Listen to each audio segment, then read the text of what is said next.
everyone, welcome to Feck Off Friday.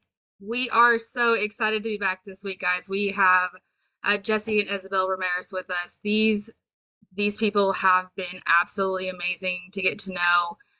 If you have a dog with cancer, you want to get in touch with these people. We have been so blessed to sit down with them and work with the playbook for dogs and understand the protocols and safe ways to treat your dog with cancer or treat your dog who has cancer. I'm gonna do a quick. Jim is with us today. You guys know Jim. Justin's with us as well. You guys, if you guys want to unmute and say hello, go for it. Hi, everybody. Hi, guys. How you doing? I'm Isabel. Hello. Can you hear us okay? Yes, we can hear you just fine. I'm just making Yeah, sure. I wanted to just say hi too. I'm driving, so I'll kind of be on the backside, but I'm excited about having Jesse and Isabel also.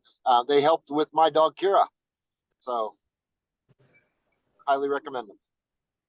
Thank you for having us, everybody. It's been an amazing journey for sure. Why don't you guys why don't we start by just explaining what you guys do? What do you guys do? How did this passion start, and what do you guys do?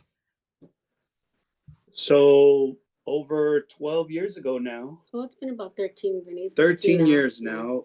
It's been, my brother was diagnosed with cancer. He was diagnosed with stage 4 pancreatic cancer.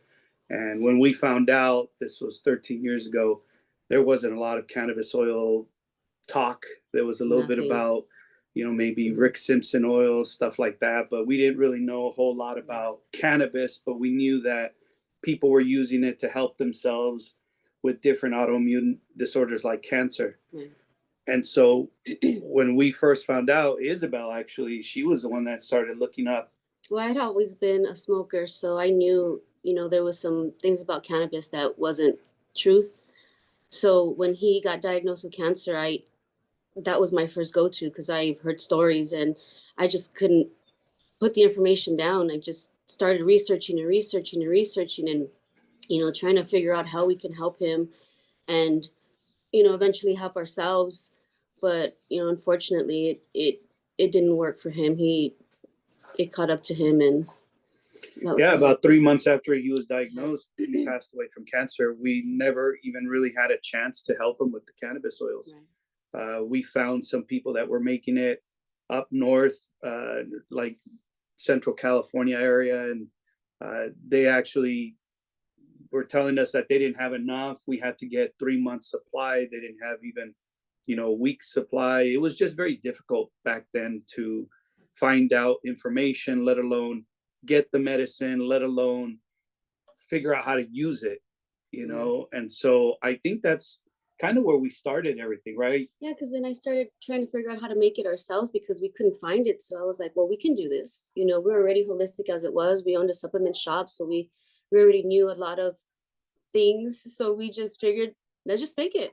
Let's figure out the process. Let's dive into it and see how we can really make this medicine. And that's kind of where it all started. We found Suzanne, and she's been a blessing, making amazing medicine for longer than we've been. Oh, way longer. She started it. We kind of tagged along. She taught us a bunch of stuff, but she's still doing the medicine.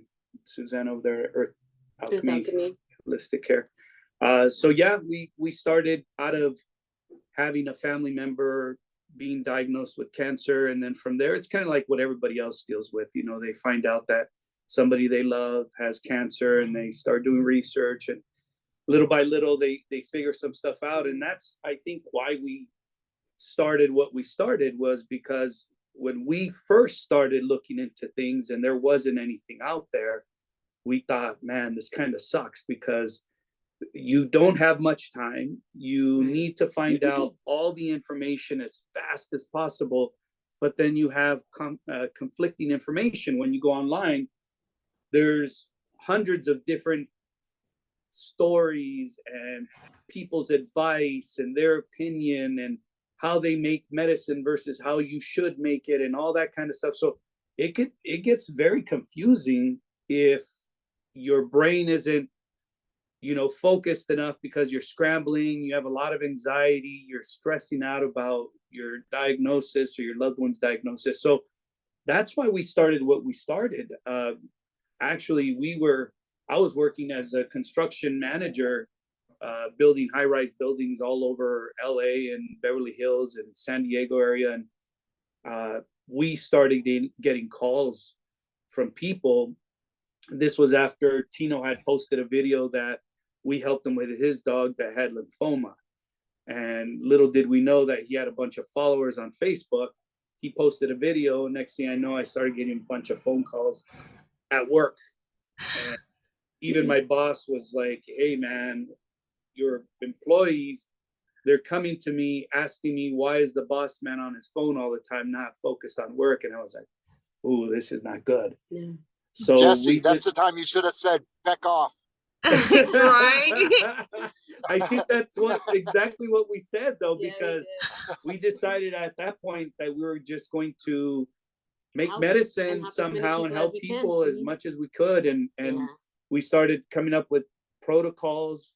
We decided to, you know, go over how to actually dose dogs. And I think it took us, you know, a few weeks, right, to come up with all that information that we first started coming up with. Well, it developed over time, because when people would come back and we would give them protocols, and then something kind of happened with their dog, then we'd have to go back and adjust. And then it was just always a figuring out of how we can make the medicine better for the dog, because the dog can't talk to us and tell us how they're doing. So we have to go off of the reactions to the medicine. So the parents would call us and get scared, and then, you know, we'd have to just constantly readjust those protocols until it finally came to what it is now. And that's been 10 years now, at least that. Yeah, and in that amount of time, we've gone through tons of training. We've gone through Cannabis Training University, which is an accredited program that teaches you everything you need to know about cannabis. We went through the master program.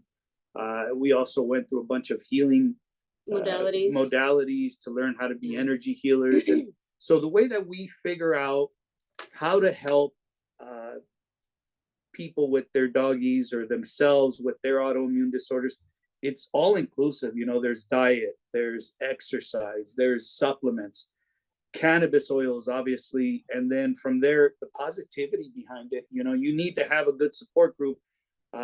Later this week, or actually this weekend, we have some people coming over to talk about their own personal cancers. We're going to, you know, help some people out with their cancer.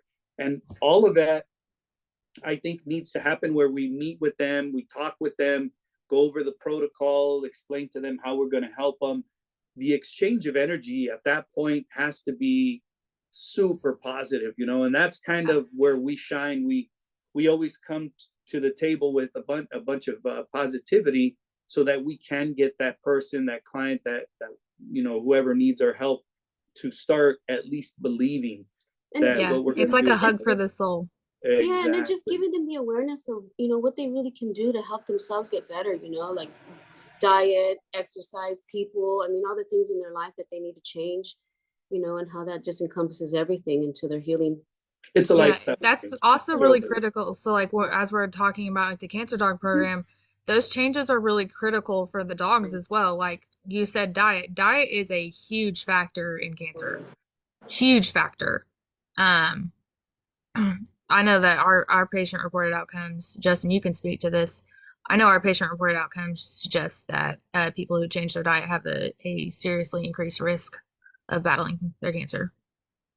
Yeah, diet is, I would say, over half of what's needed to change in order for, you know, things to become But positive. then what, you know, people aren't really aware too much that, you know, sugars feed cancers, and all these other things kind of contribute to those abnormal cells, and, you know, how to get rid of it out of the body. You know, everything works with each other, the lymphatic system, the kidneys, like everything needs to be functioning properly so that everything can expel and get rid of, you know, these cancer cells.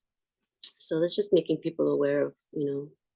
I think that's the biggest part in what we do is we kind of give them the Cliff Note version of what to do even before they think or they can think about those things that they need to do. we've already brought them up, right? Like, did you know that we need to do this, that, and the other? Oh, wow, I didn't even think about those things. So we try to be as proactive with the way that we approach the protocols that we help people figure out when it comes to dosing. But at the same time, there's a lot of compassion that goes with it, because, you know, without them being on board and feeling comfortable with the process, you know, we have people that still a week, 2 weeks, a month later are doubting it. You know, do you really think this is working for my dog, Jesse? And how do I know it's working? And it's like, well, it's working. You just have to, you really do need to be diligent. Yeah, diligent. You gotta stick to it. You gotta stick to the plan and just follow it through. Yeah. You know, you can't just give up so quick. I think people are so jaded now because there's pharmaceuticals and they get an instant result. But you know, when it's natural healing, it's a process. It took a process to get there. So now it's gonna take another process to you're on a it. journey. So you're on a journey. It's definitely a journey, and it's everything. You know, everybody needs to be aware of all these other things that come with it, not just that one little thing like that pharmaceutical pill you can just take, but then it causes all these other problems. You know, we're trying to get to the root cause, we're trying to clean it, we're trying to clear it out, and you know, we're trying to get healthy from whatever it is. So, you know, Isabel, what you just said is treating the root cause. That's one of our major things that we do with whole health oncology is don't treat the symptom, treat the cause. Yes. Yeah. The cause is what makes the cancer happen. It basically is it's a hijacking of a healthy cell, and cells want to be perfect. Ultimately, you know, the body produces healthy cells, and then something's causing it to go bad. And it's a huge factor, is because then it doesn't come back. If you treat the symptom like cancer and you just make the cancer go away, then it comes back probably 50 to 75% of the time, and normally comes back stronger and meaner than it was the first time. So I wanted to talk about that a little bit more. Trying to find the root cause of things. You know, I'm a huge energy healer. I have a lot of modalities under my belt, and going to the root cause emotionally, physically, mentally, you know, all of that is huge to kind of go back to figure out where all this came from, and then, you know, start that process energetically of lifting all that up and clearing it out and continuing on with the process. So yeah, that is huge, finding it, you know, the origins of it. I'd like to talk about veterinarians. How do you know what my experience with veterinarians, and you walk in there and they tell you that your dog has cancer, most of the time they tell you that you're fucked. Basically, you're fecked. They're telling you to feck off. Hey, we can't do anything for you. Your dog needs chemo or he's gonna die, and then he's probably gonna die anyway.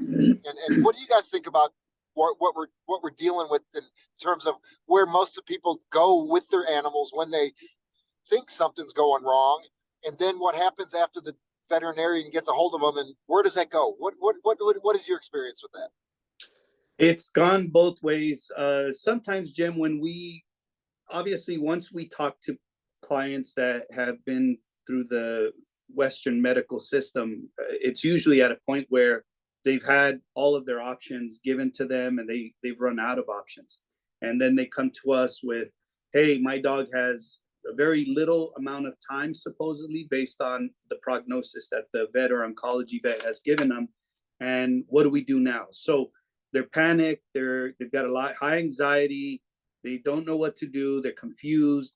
And the vets can sometimes make it a little more difficult for them to decide what to do, because now they're giving them information based off of, you know, it's a pressure thing, right? They're telling them, hey, if you don't do this therapy, your dog won't make it past this amount of time.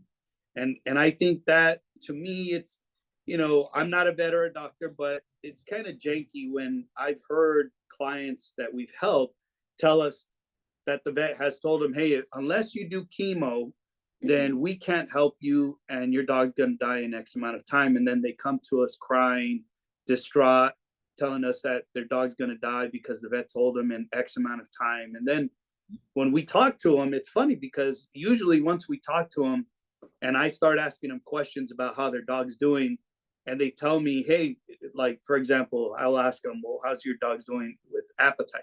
Oh, my dog's eating fine. How's inflammation and pain management. Oh, not exhibiting any inflammation and pain.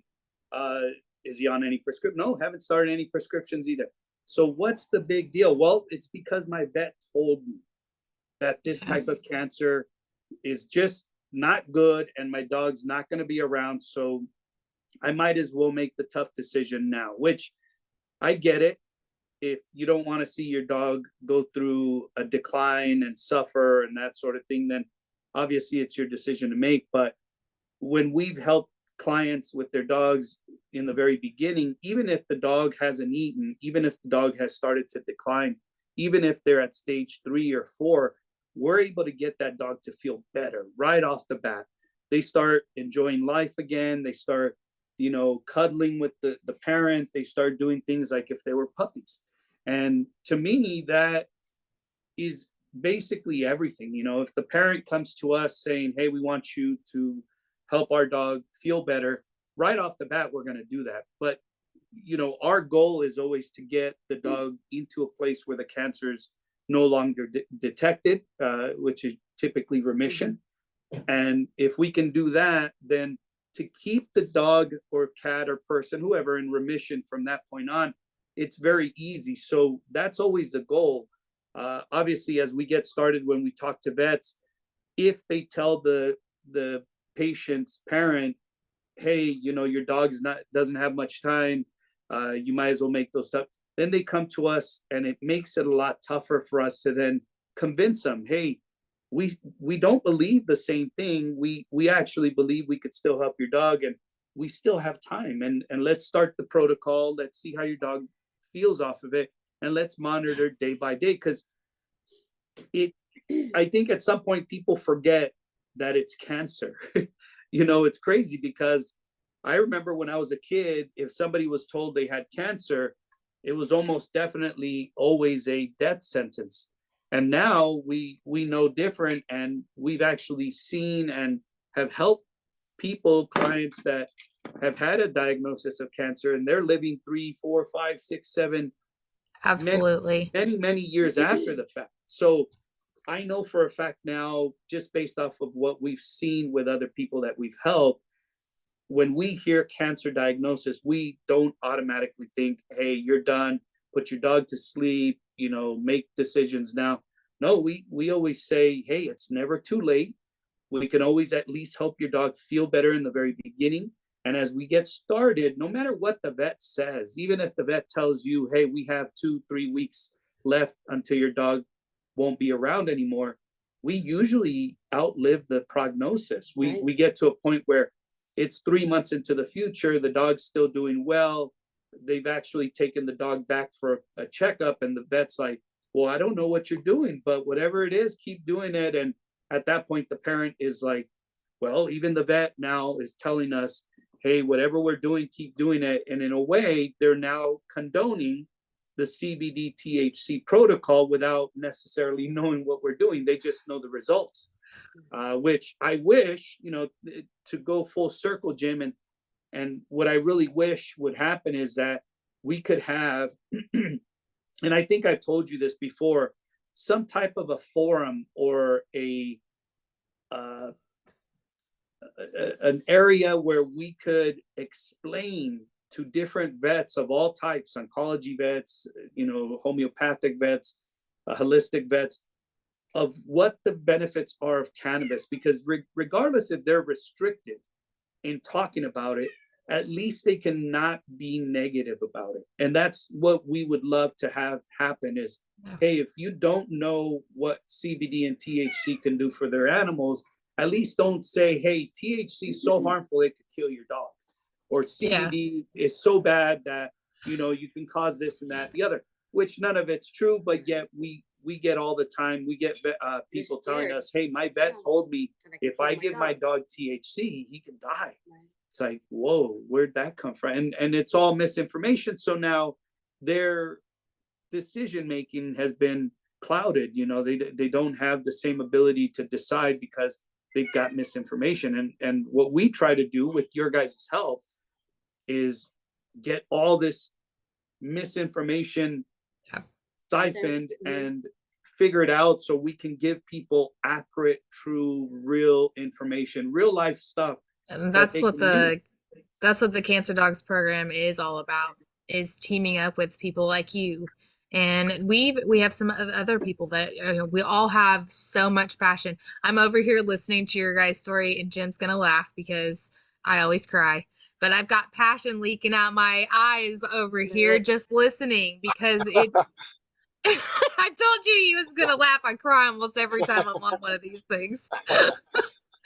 But it always it touches my heart, that fact that the goal is, so when you get diagnosed with cancer, that is, I declare war. You are going to war. You're not dead yet. And that's how this has not killed you. feel about it. We are always with everybody like, let's do this. Let's do our best. Let's try to kick this cancer's ass. Let's get rid of it. And here we are. All the information that we have will supply you with everything that we know, and you can do the same. I've been in different positions of authority. I was in the Marine Corps for a while, and from the thing that I took away from the Marine Corps, and that still serves me to this day, is you can't do it alone. A lot of the struggles that you have psychologically, physically, mentally, they can overwhelm people and cause even more problems than the initial reason why they're looking for help in the first place. So I think knowing that there's a group of people like us that can help anybody really try to figure out how to use this medicine, cannabis, FECO, all of the products that are available to us now, to try and help them heal. Because I'll tell you what, if we had this information when my brother was sick 13 years ago, the outcome could have been different. My brother could have still been around. I don't know. We just never had the opportunity to even try it because there was so many things against us, the legalities, the cost, the availability, people's understanding of how to, medicate themselves with the medicine. And then you have, well, at least back then you had a lot of the stigma. My brother was a pothead for so many years. And then when we tried to approach him with the medicine, he's like, dude, this is the stuff that got me sick in the first place. It's like, no, you drank alcohol for X amount of years, and that's why your spleen is not doing well. It's not the cannabis. And now we got to re-educate and hopefully allow people to accept the fact that there is a medicine, there is a plant that's grown naturally in the world that has the ability to get rid of just about any type of autoimmune disorder. We don't make it up. Isabel and I, we talk about it all the time, but we can't make it up. We just explain how that all happens so that people can understand that it's real. A couple of things that I'm hearing from what you guys are saying is that, for one reason, why do they come to us last? We're the last resort. It needs to swing around, and we need to be the first resort. If you're listening out there, think about that. Everybody comes to us after the doctor's already told us that there's nothing else that they can do. Then they show up and expect us to treat, have some kind of a miracle happen. Exactly. But it does happen. But how much better can it be if they came to us first? Even if they're going to get chemo, and even if they're going to go through all these other options or different effectors, definitely consider making this program part of the. No matter what you do, call us first. Get on the program right away. Normally, a vet will take at least 2 weeks to a month to even schedule you in to come in and get surgery or chemo. I was telling Jamie about a friend of mine that's working with us on their dog, and their dog needed their leg amputated because the cancer had spread so much. By the time they were able to schedule the dog in for surgery, it passed away. So that's a really common, that's a feck off moment right there, man. Come on. I mean, what the hell? The doctors don't care about quality of life. They really don't. We're all about that. Honestly, FECO is not going to cure everybody.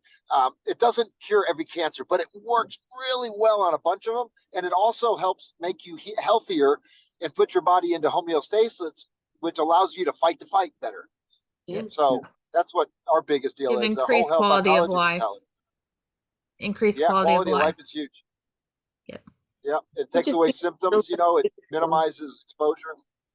the dosing for them, I think that's the huge, people don't know how to take it, they overtake it and then they freak out.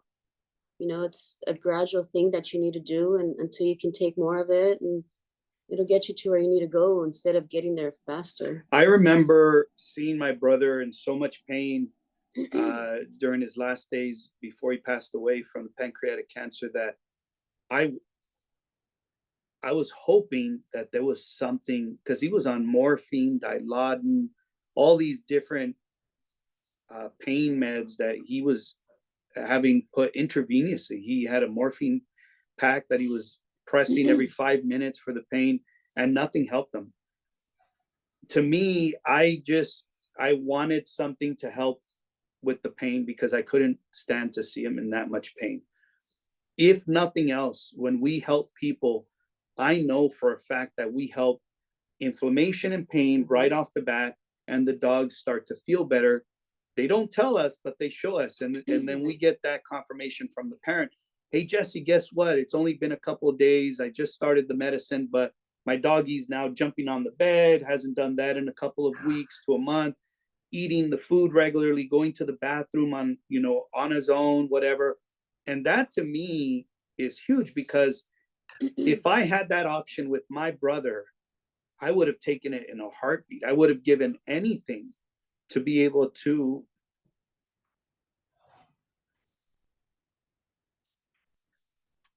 So that's why we do what we do. Yeah. To help people, big time. And that is exactly why we're all here, Jesse, man. I feel for you, brother. We've all known somebody or experienced something that has caused us to, dedicate our life to doing what we're doing. And part of that is just having to deal with that going forward. It's tough, man. And we're here for you, buddy. Thank you. Also, what can we do to what's your idea of getting some like you mentioned something about getting the veterinary, maybe go to a veterinary trade show and sponsor like a session where we can have people come in and we can talk about it and open dialogue and show them the stories that we have. Bitching, man. Dialogue. Oh yeah. I would love, man, me and Isabel could sit there and we could be like Jeopardy, just answering questions all day long. And I love that idea too, because the things that they think about that are true, we can clear those up in like 2 seconds. And then they're like, but wait, all this time I've been thinking, well, now we got to start thinking differently, right? We got to start really appreciating the medicinal properties of the medicine and how it works, so that we can be on the same page. Demonizing something for whatever reason because we've done it for so long, it's no excuse for us to try and change what we've always done. Things that have not served us in the past, like this. At this point, we need to get smarter and just look at what it is for what it is. And the reality is, it's a real medicine, man, that we've seen basically miracles with it. And this is why we do it, because if it was some type of snake oil and people were sometimes getting results, sometimes not getting results, then I would say, you know what, we gotta figure something else out, because this is not viable. This is not a sustainable type of treatment option. But what we've seen, like I said earlier, we've seen dogs go into remission, cats go into remission, 2, 3, 4, 5. The longest has been like 6.5 years. And the only reason Tino's dog passed away was because she was 17 years old, about to be 17. So, for us, we know the possibilities with the medicine. And that's what we try and do every day. We try and explain that to everybody that we talk to. The conversations get long, but in that conversation, we hope that they pick up some of the information and it at least helps them make a decision. Yeah. So that leads me to Justin. Justin, you've been collecting stories on dogs for a while now. How impactful are those stories, and what kind of issues are you running into? Do people want to share their stories with you, or are you running into any kind of resistance, or are they open arms kind of deal? Most people who I feel like, you know, the people who do respond are usually very enthusiastic. Yeah, lately, they're tremendously enthusiastic. I mean, they're sending me medical documentation. They're sending me really, really long paragraphs or, you know, messages that is explaining exactly what they did. You know, some of these people are using, you know, a lot of different supplements. But yeah, it's there's, you know, certain supplements that are coming up repeatedly and certain protocols that are coming up repeatedly that seem, you know, be leading to success. The diet, you know, being able to get up to those therapeutic consistent levels of THC and CBD. I've also been getting a lot of stories that don't use cannabis, and just other therapies, and it really feels like cannabis is like a difference maker. You know, even when they're using 10 things, if one of those things is not cannabis, it does not seem to be working as well. So cannabis really does seem to be a heavy lifter. I mean, there's certainly some cases, especially with certain like the turkey tail mushrooms, like there's certain supplements that seem like they're nearing the power of cannabis, but that's the one that really seems to make the difference for both achieving those at, you know, full remissions from the cancer, as well as having really rapid effects on mainly pain and like anxiety. Those two symptoms are coming up most frequently for responding to cannabis very quickly, and the severity going down. So yeah, that's why using it as a first resort is so important, and it's so frustrating because there are people out there, you know, want to wait for the vet appointment or, you know, start the conventional treatment first, then add cannabis. And really, as soon as your dog is showing any symptoms, really, that might be cancer, even just starting with CBD, it's a very, you know, gentle and easy approach. Even low doses of THC can be started very, you know, low risk as well. But CBD, you know, if you give too much, it's not going to, you know, cause the side effects that THC may. So, if, you know, once your dog starts showing symptoms, getting those cannabinoids in there is going to improve their quality of life. And you know, if it is cancer, the earlier that you get started on cannabinoids, the higher the chances of remission and good results. The you know, even though it can work very well in those stage 4 situations, the sooner that you can get started, the higher the chances of success. I just Yeah, want so to based on jump the, in. Oh, I was just going to say, based on the stories, that's what you're seeing, Justin? Oh yeah, yeah, yeah. That's the Okay. overall trend, definitely. Because I know cannabis is people talk about it. It works based off the entourage effect. An entourage meaning that all the cannabinoids work together. But I think because it has that ability to be an entourage type of a medication, that I think it makes everything else work better. Also, it comes in and helps your body be stronger. Helps your immune system fight its own fight. It reduces inflammation. It makes all the symptoms that would normally cause you to have to go do, you know, medications and pharmaceuticals. It makes those minimized, and that way it allows your body to focus on what it really needs to focus on. So I think that entourage is a huge thing, and I'd like to hear what Jesse and them have to say about that after Jamie finishes what she was saying. I just wanted to say real quick, if you are in the audience listening and you know, your dog just got diagnosed and you're scared and you're confused and you have no idea what to do, go to fecalplaybook.org. Look on our cancer dogs. We have educational information there. We have links to be able to connect to Jesse and Isabel as well. We would love to do this journey with you guys. That is what we're here for. Clearly, our team is incredibly passionate, as you guys have heard week after week. So I just wanted to address the audience real quick. So if you're there listening, we're here to help. Definitely. Going back to your question, Jim, about the entourage effect, I really do believe it's what you're saying. It's not necessarily just CBD and THC that cause that effect. I think it's the entirety of what your therapy is doing. You know, your diet. Are you exercising? Are you getting enough sleep? Is your digestion working? Are you detoxifying? Are you getting on supplements that are going to help you heal? You know, there's a lot of things.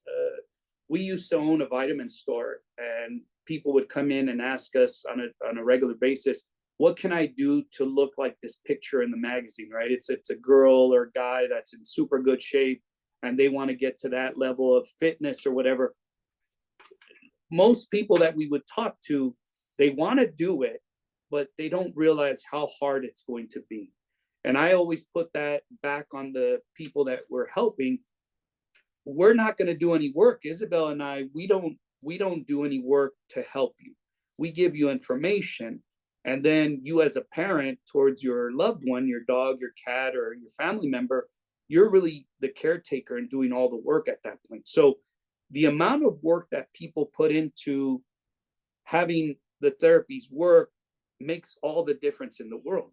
You know, being consistent, staying on top of the way that we're changing the dosage. Because when we start, as we get going with the protocol, the instructions every single day, they change. And that takes a little bit of, you know, due diligence for that person to keep track of it. We do have a dosage tracker that we allow people to download so they can keep track of it. But it's a lot of work, you know, and like you said earlier, Jamie, you're getting ready for war. You know, people want to look at us and say, hey, Jesse, Isabel, can you help my dog get better from this type of cancer? And we look at them and say, we can help you get your dog better from this type of cancer, because we're not going to do anything. We try and streamline everything, but really the hard work and the heavy lifting and the due diligence all comes from the parents. And without their you know, consistency and being able to stay on top of things, it just doesn't work. So that's my biggest you know, the thing that I always push on people when we first talk. It's, you know, I'm going to need you to do a lot of work. You're going to need to check in with me. We're not going to be calling you every 5 minutes. Hey, how's your dog doing? No, I'm going to depend on you to let me know if there's an issue.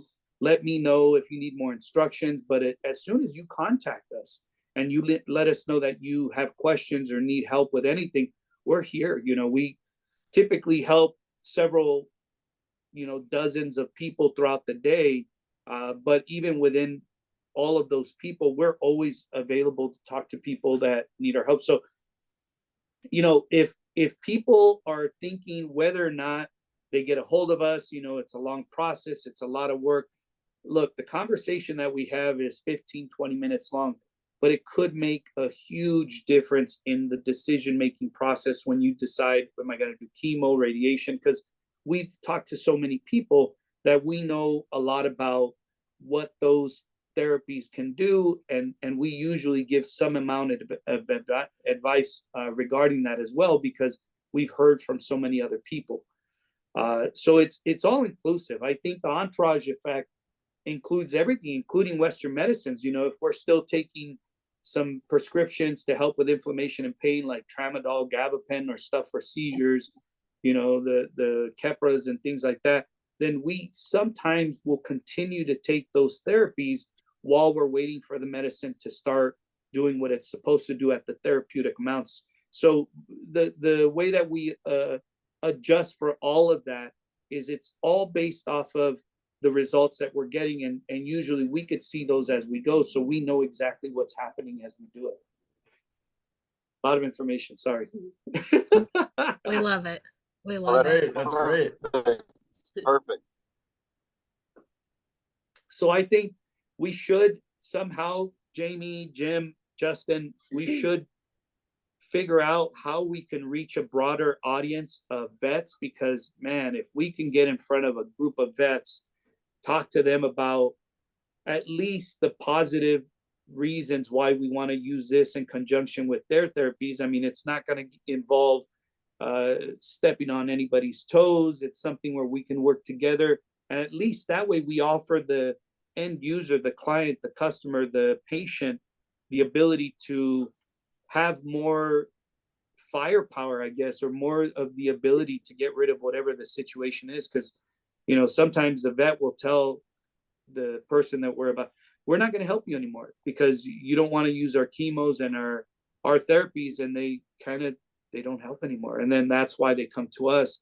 Hey man, nobody's going to help us anymore. Our whole health a position of strength for the patient autonomy. There's nothing in Western medicine that allows patient autonomy. How would they even claim that if they tell you today you have cancer, and then they say, oh, well, guess what? You have an appointment with a doctor, an oncologist in 3 weeks, but you just today found out you have cancer. So they don't give you any suggestions at all. So what do? Go out and drink a freaking Coke. Feck off, man. That's bullshit. Yeah. That they allow you to even go 3 weeks with stress and anxiety. And there's no doubt in my mind that cancer gets way worse in those next 3 weeks. Yeah. And you're Definitely. doing nothing. You're doing Yeah. zero. They provide you with absolutely nothing You to just do showed in up. the meantime. You It just has showed to up to the be like battlefield with no weapons. Yeah.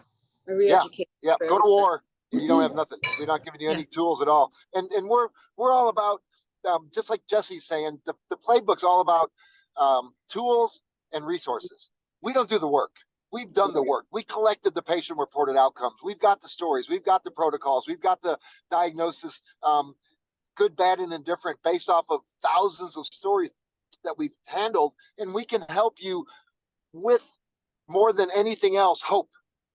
That's what we would do, is we would provide you with contact information, stories of real similar type of situations that had pets that were able to battle the disease and did it with dignity, you know. And, And we so that's what we're all about at the playbook. It's and we care about making your life. we Yeah, care about you. We care about you. We want to check in on you at least weekly. We've created surveys that let us know how you're doing. It also helps remind you that you're supposed to be changing your diet right now. The questions that we ask are designed to help you hold yourself accountable for what you're doing. That's perfect. Yeah, and I It's also really, want to say that so on the playbook, there actually is very specific actionable information that anyone can take right now for dogs, where based on the patient-reported outcome evidence, a lot of which does come from Jesse and Isabel, exactly how to work on how to scale up the THC and CBD doses, what doses to use depending on what dog and mainly their weight that they are, what foods to eat that are good and what foods are bad, and then what specific supplements are most associated with success. And I think that's really valuable because there are hundreds of supplements out there. And how do you know which ones to use? Well, you use the Yeah. ones that are used by the most dogs that have the most success. And yeah, so I think that's really helpful. And also, it's hard and it's easy, because it can be very overwhelming and there's so much to do. But if you just get started and take it one step at a time, you have your THC oil and you have your CBD oil, the right foods and supplements, you just slowly start introducing it to them. Usually just all together in their food is a really easy way to administer the cannabis and the supplements. And if you take it slow, it doesn't need to be overwhelming. And just getting started, even if it's not perfect, even if you just have access to CBD, that's definitely better than nothing. And there are some successes with that. So, just get started and and slowly improve over time. a beautiful part of Jesse and Isabel's protocol also is that it it has a variety of different types of FECO. A lot of people just say, yeah, one FECO all for everything. What they've done is they've created a protocol that has a hemp-based um, CBD with some THC in it. I think it's 0.3. And then they have a sativa, which is for the day, and then an indica for night. And my dog sleeps like a baby at night on that indica. She crashes hard. She sleeps well throughout the night. She doesn't wake up, halfway through it, wanting to go out to go to the bathroom. She just has a great night's sleep. And like I said, that's a side effect. That's the side effect that you get from cannabis. Those kind of things. Oh, they slept Positive great. ones. Any other side effects? Any kind of painful things? Oh, not really. Just listen up when they do a commercial. And the problem with commercials these days is that we're one of only 2 countries that allow you to advertise pharmaceuticals on TV. So that's a huge feck off right there. Yeah. And there's people literally going into the doctor and telling the doctor what they need based off of what a commercial said. That's where we are with our healthcare in the world. It's crazy. That's literally where we stand right now and how terrible it is. But when I was learning about this stuff, I needed somebody like Jesse and Isabel to talk to, because I read stories, I read books, I read information on anything I could to find out how I could get rid of my skin cancer. And I ended up having to read a book. And I read the book and it told me what to use, what to expect, and how long to expect it.